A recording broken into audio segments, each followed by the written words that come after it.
India and the Philippines have launched their first ever joint naval exercise in the South China Sea.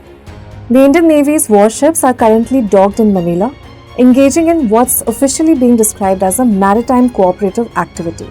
The timing coincides with Philippine President Ferdinand Marcos Jr.'s first state visit to India, and the location, right in the middle of the disputed South China Sea, is no coincidence.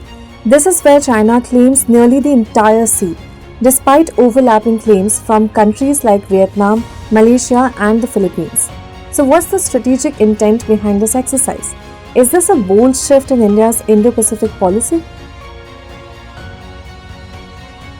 Well, the South China Sea is one of the most volatile maritime zones in the world. China's broad territorial claims have sparked standoffs with several Southeast Asian countries, with the Philippines among the most vocal opponents. In recent years, the Philippines has held joint patrols with the US, Japan, Australia, and France. Now, with India joining in, it is broadening its circle of defense partners.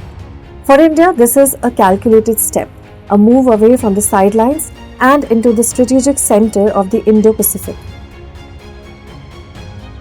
4 Indian warships have been deployed for the exercise: INS Delhi, a guided missile destroyer; INS Shakti, a fleet tanker; INS Kiltan, an anti-submarine warfare corvette; INS Sandhayak, a new surveillance ship.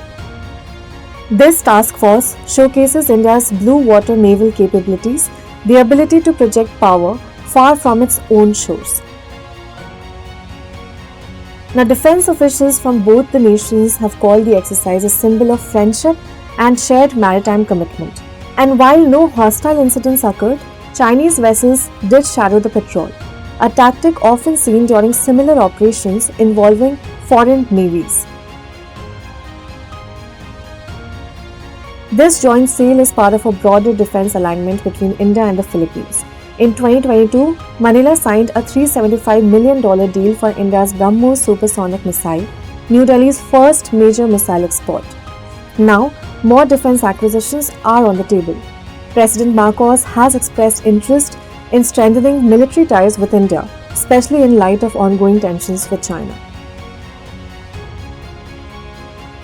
India has often worked within the Quad grouping along with the US, Japan, and Australia. Experts point out that this joint drill with the Philippines is pertinent, as it shows India is also building direct bilateral military relationships in the region. This helps diversify India's Indo-Pacific strategy and reduces dependence on multilateral formats. Besides, it also builds greater trust and interoperability with ASEAN countries. For more such stories, insights, and updates, like, share, and subscribe to Business Standard. Want access to Business Standard's premium insights? Join our exclusive LinkedIn communities and connect with top voices in the BFSI space on topics that matter to you.